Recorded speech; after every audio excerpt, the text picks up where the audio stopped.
Business of financial advice has changed a heck of a lot in the many years I've been involved. Uh, Back in the day, when I and most of my contemporaries first started, it was the life insurance companies which ruled the roost. There were armies of advisors who were actually salesmen, and yeah, they were mostly men, and we were actually called sales consultants, so the clue was in the name. They, or we, I suppose, sat with phone books. Phone books are something which the iPhone and the internet of themselves may disappear. We sat with those phone books on the phone, finding people to sell to. And everything that was sold was based around life insurance. There was life insurance itself, of course, income protection, critical illness insurance, which was a new arrival in the 1990s. Those life insurance companies ran most types of pension. And if you wanted to invest in stocks and shares or save, and that's mostly what we talk about these days, that was through life insurance policies as well. Investing was done mostly through investment bonds, which are actually single premium life insurance policies and are still around today. Back then, there weren't actually many options for investing, as you could actually only pay £6,000 into a PEP as it was then, and PEPs became ISAs a few years later on. If you wanted to save, you did that via an endowment plan. Remember those?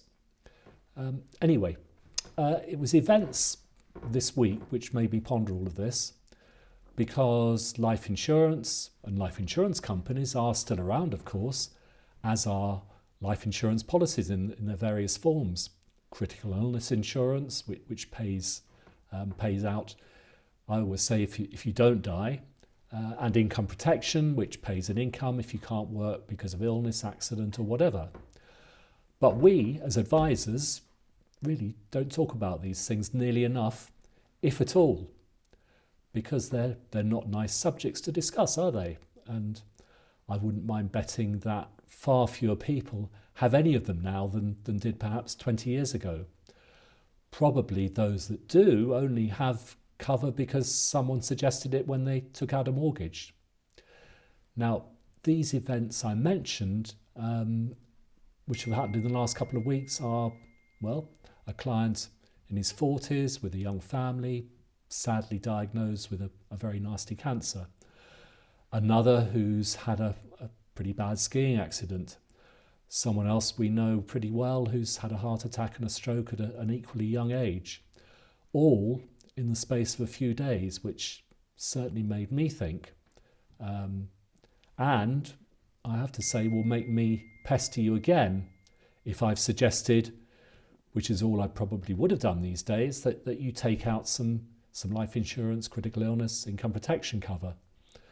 For better or worse, and I think for better, we would have, all of us, been far more persuasive back in the day when we were actually relying on the commission that selling those policies would generate to pay the mortgage and feed the family. We don't anymore.